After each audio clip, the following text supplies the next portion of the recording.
Hey, anime fans, this is Chris Bolts, and I'm going to be coming in with a reaction to Vinitube's top 10 most anticipated anime of fall of 2025. Now, this is my first time watching this, so I wanted to go ahead and take a look at it and see if there's any anime on this list that I will be anticipating or wanting to see.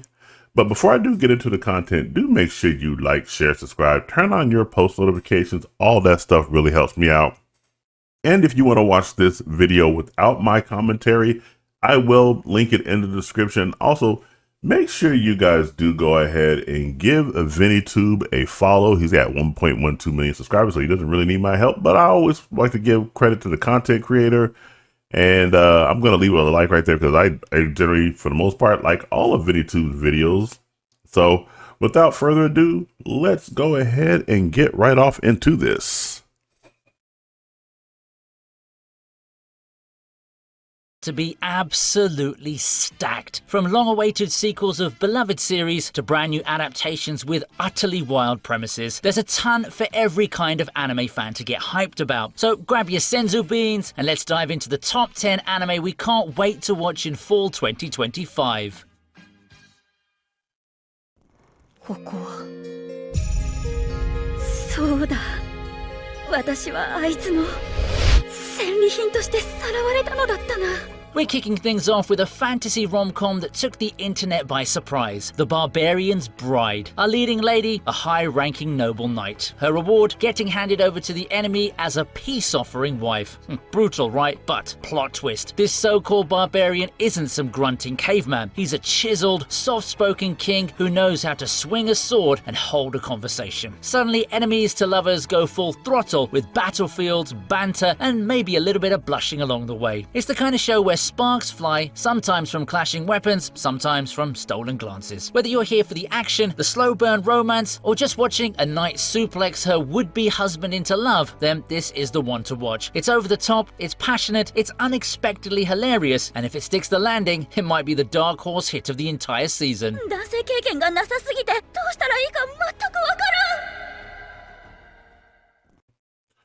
Okay, that looks kind of interesting. The Barbarian and the Bride, or whatever it's called. It's an interesting premise. So I definitely am going to check this out. If it appears on Crunchyroll, Netflix, or Hulu, because those are primary places where I watch my anime, I will definitely give this a look. Has a really good art. The concept in and of itself is not original. It's but it is the setting that it's taking place is original. So this might be one to go ahead and watch out for. So let's go ahead and keep on going.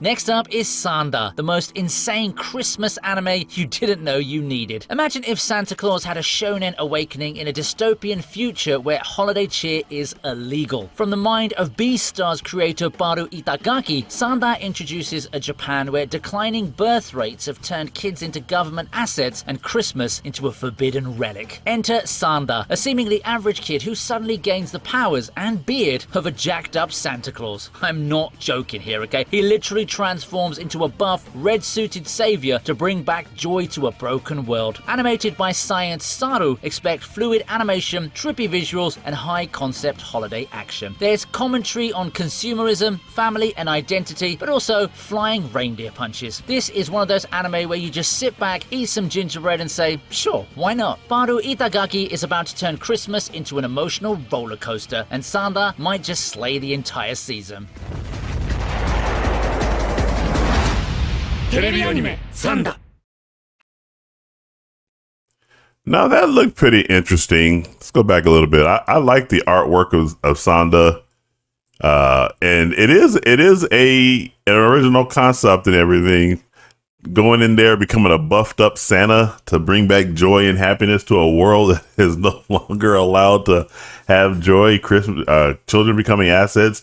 It takes a real world issue that Japan is suffering from, which is declining birth rates, and makes a story out of it. So it's a really interesting concept. This is another one I want to check out.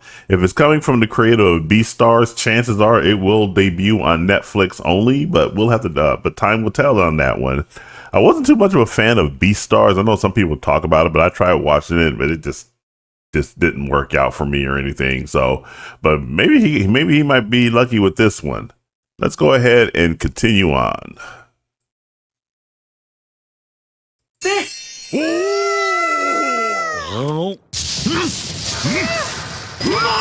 Time to get cozy because Campfire Cooking in Another World is back with Season 2. If you thought Isekai had peaked, this show said, let's throw in a grocery app and feed monsters gourmet meals, and it worked. Mukora, our gloriously underwhelming protagonist, doesn't wield swords or magic. He's armed with soy sauce and a solid understanding of Japanese cuisine. Last season, he accidentally tamed a god-tier wolf and a slime just by making dinner. Now, in Season 2, the food adventures continue with new ingredients, new lands, and probably new ancient beasts willing to destroy cities for a taste of karage. It's the chillest power fantasy ever. No big battles, just big appetites. And with Mappa returning, the food still looks better than 90% of actual cooking shows. If watching animated meat sizzle over a fire makes you question your life choices, don't worry, you're not alone. This anime is the ultimate comfort watch. No world-ending stakes, no edgy revenge plots, just friendship, flavor, and fantasy food. Warning. Do not watch this while hungry. Or do, just keep a snack ready. ま、いいことも悪いことも含めて異世界旅だな。とんでも好き。 Now, I love Campfire with a cooking skill, so I am definitely going to be checking out Season 2. And yes, he tamed, the protagonist tamed a wolf and a slime, and he also has his harem of goddesses who also crave his cooking. So this is a really fun show.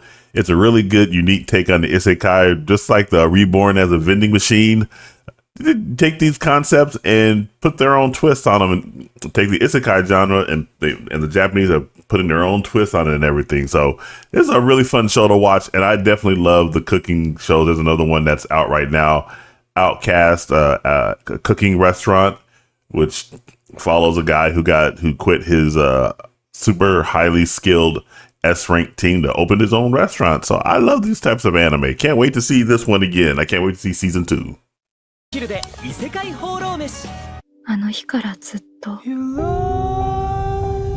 深い海の底に沈んだまま At number 7, things get weirdly beautiful. This Monster Wants to Eat Me is the rare blend of yuri, horror, and gothic romance that's both unsettling and strangely poetic. Hinako, a girl swallowed by grief, makes a deal with a stunning mermaid named Shiori, protecting me from monsters, then eat me when the time comes. Yep, romantic tension with a literal expiration date. But what starts as a death wish evolves into a tender, tragic bond. The animation? Dreamlike. The tone? Equal parts eerie and intimate. Think The Little Mermaid reimagined by Junji Ito and Makoto Shinkai after a sad indie film binge. You'll question your morals, your emotions, and maybe your taste in romance. There's pain, longing, and the constant looming question. What happens when love becomes consumption? Studio Links is behind the adaptation, and based on the trailers, this is shaping up to be the most hauntingly gorgeous anime of the season. If you're looking for something different, something that gets under your skin and your heart, this might just devour you whole. 君を食べに来ました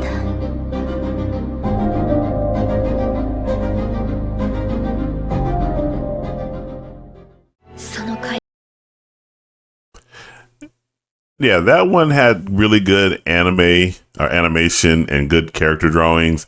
I don't know if I'll be checking that one out.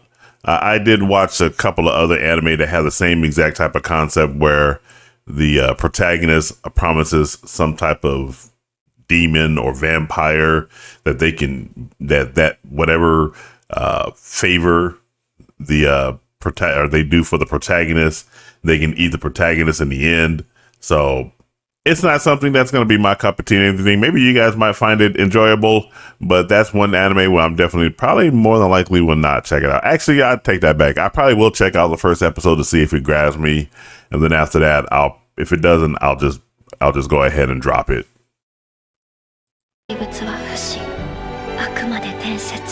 私たちは負けたのだ。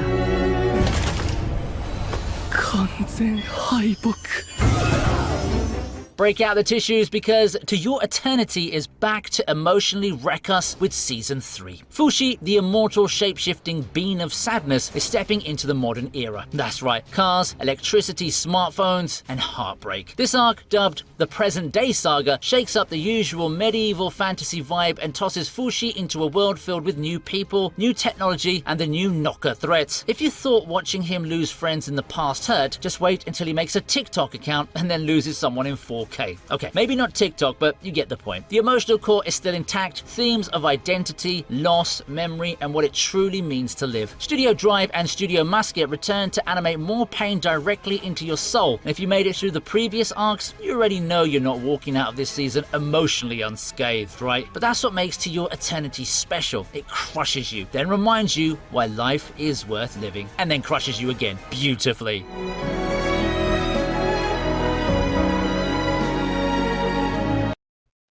Yeah, To Your Eternity Season 3 is another one I've been waiting for. I've been waiting to go to the present day arc, which I think the last season ended almost 2, maybe 3 years ago. So this is one that I'm really excited about. It follows this character. He is immortal. He's lived for probably close to 1,000 years right now, maybe even more. And he keeps losing friends over and over and over. And he's basically trying to come to an understanding about what it is that he's experiencing. I mean, you see the character that he's currently is right now. That was the very first character that he had formed a bond with. And once that person died, he took over his body, and he's been living that way ever since. So, and it's kind of ironic. The other similar type of show is Freyrin. Freyrin has lived for 800 years, I believe, and she's come and gone, seen lots of people come and go, and it's kind of ironic that both lead characters have white hair.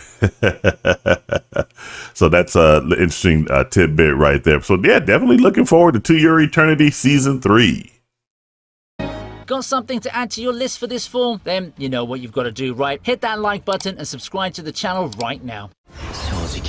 ずっと高揚している物語で見たような世界に自分がいることにあなた何者ですの 通りすがりの暗殺者だ With a title longer than most marriage vows, my status as an assassin obviously exceeds the hero's, kicks in at number 5. The Isekai gem delivers what every edgy anime enjoyer dreams of, being summoned alongside your classmates only to find out that you're the one with the broken stats. Akira, the quiet kid, gets the assassin role, while some loud, bland dude is dubbed hero. Naturally, Akira's skills blow everyone out of the water, and he quickly realizes the kingdom's got some shady stuff going on. What follows is a stealth revenge tour filled with one-liners, shadow kills, and more morally grey decisions served cold and deadly. Think Ari Fureta, but less cringe and with better cloaks. Will it revolutionize Isekai? Probably not, but it looks like the kind of guilty pleasure where the loner gets the girl, the kingdom burns, and the viewers say, I'm not proud, but I am entertained.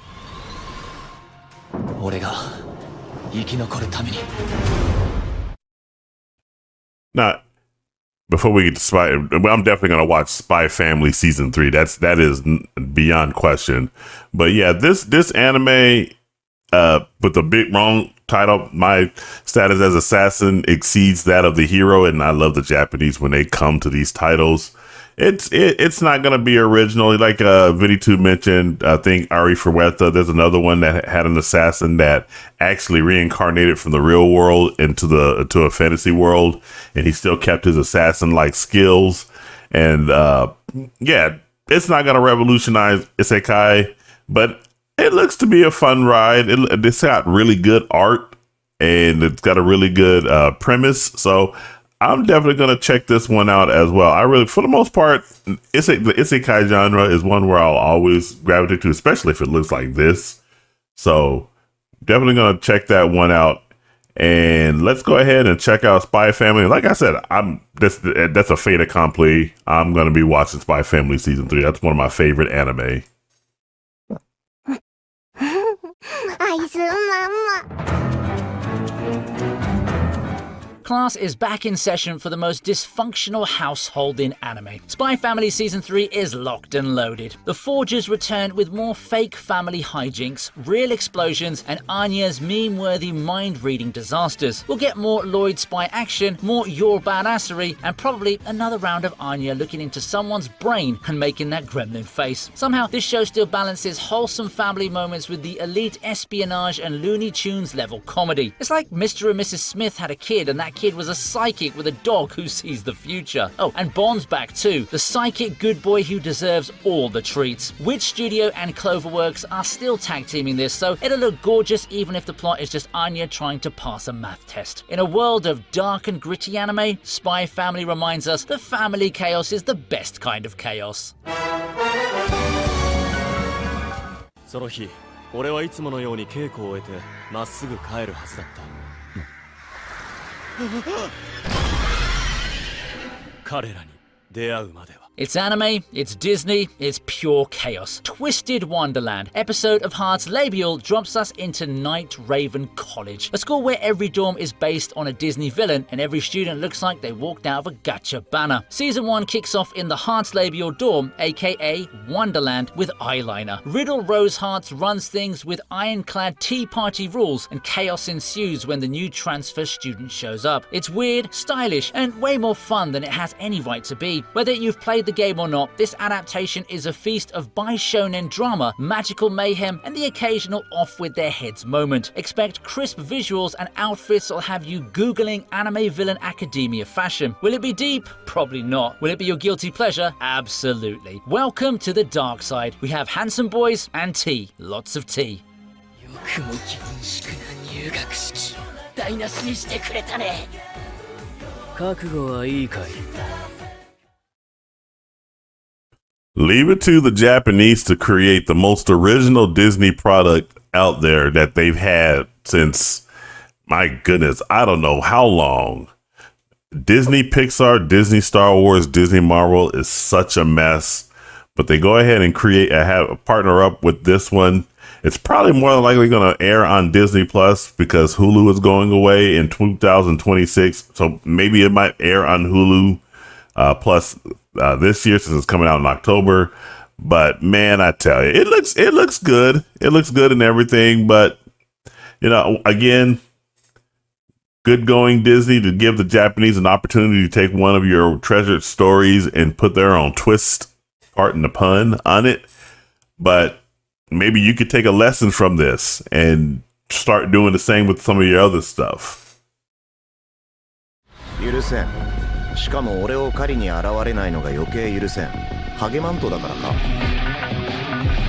After what feels like Saitama's entire workout routine in real time, One Punch Man Season 3 is finally landing. And yes, it's bringing the Monster Association arc with it. This is the arc where everyone throws hands. Genos gets reassembled like 5 times, the S-Class heroes show why they're paid the big bucks, and Garo levels up into a boss so cracked he might actually last more than one punch. Honestly, this season's story is so packed it could carry even with decent animation. It's peak hype, massive fights, evolving characters, and the looming question: will Saitama ever break a sweat? Spoiler, no. But that's not why we watch. We're here for absurd one-shots, meta jokes, and watching Saitama wreck cosmic threats while stressing about coupons. This is shonen satire at its finest, and if they nailed the execution, it could easily be the biggest comeback of the year. Get your capes ready, Baldy's back in business.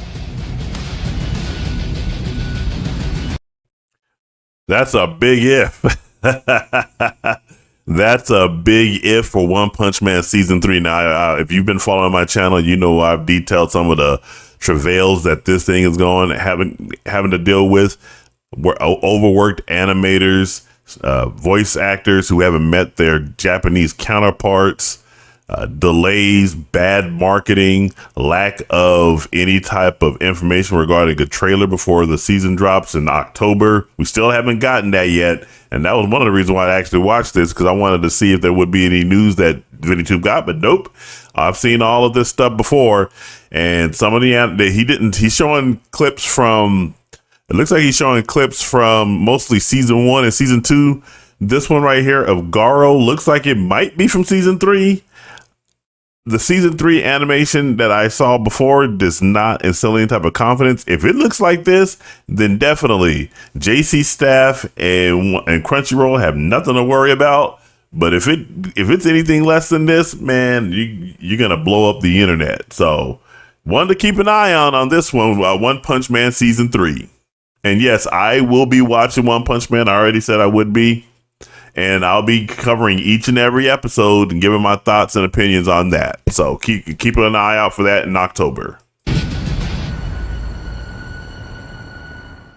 笑顔をなくし希望をなくし地べたを這いずって負ける気がしないぜオールフォー And finally, taking the crown at number 1, My Hero Academia final season. After years of quirk awakenings, villain arcs, and emotional screaming matches, it's all coming to a close. This is the final chapter in Deku's journey, and it's gonna be huge. We're talking epic sacrifices, character redemption arcs, and hopefully one last go beyond that punches a hole in the internet. Studio Bones is going all out. Trailer footage already looks movie tier, and Horikoshi himself is helping oversee anime original content, meaning even manga readers might be surprised. This isn't just another season, it's a victory lap, a final boss rush, and a full-on thank you letter to fans who stuck around since season 1. Whether you're here for Bakugo's redemption, Todoroki's emotional closure, or just to see how hard they make us cry, it's time. My Hero Academia is ready to end with a bang. The final war is coming, and we're going plus ultra one last time.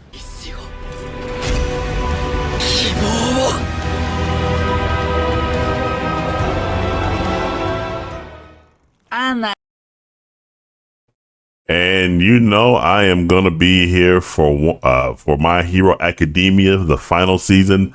I have been watching this thing from the very first season. I am currently also watching The Vigilantes. I have nothing but positive things to say about both of them. I know that some of the people with the manga was kind of disappointed with the ending of My Hero Academia. That's fine. I'm still all here for it to see the stories of these characters. Midoriya, One for All, Todoroki, both Shoto and his father, Bakugo, all the characters. I am here all for it. I can't wait to see any of what's going on with this world, because I have become so invested with these characters. I love each and every last one of them. Even Shigaraki with his deadly touch that can just evaporate everything out there. All for One, don't care for him, but as a character, I do like him as a character. So pretty much this entire list, I am looking forward to everything that's been shown here, except for that one that was shown. So this is Sonda, this is Barbarian and the Bride, this is the Campfire Cookout. I'm gonna be looking out for that one. And then the only one that I'm not really looking out for is the monster. This monster wants to eat me. That one didn't grab my interest. So, but I will still go ahead and take a look at it, just at least the first episode, to see if it is something that I want to watch long term.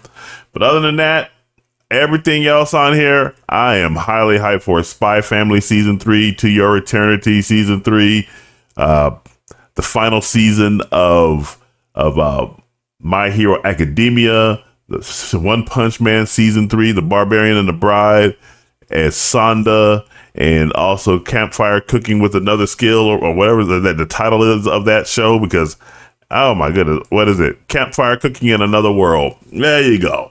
The Japanese love their long ass titles. So all these shows I am definitely looking for, and I'm actually stoked for the fall season. The summer 2025 season has not been that much of a letdown. I had to let some shows go because I just don't have time to watch everything. But hopefully that'll be the same problem with the fall. That's a good problem to have. So jump down in the comments and let me know what you guys think about this list. Or is there anything that is exciting you? Anything that you want to look out for? Whatever the case may be, jump down in the comments. Let me know what you think.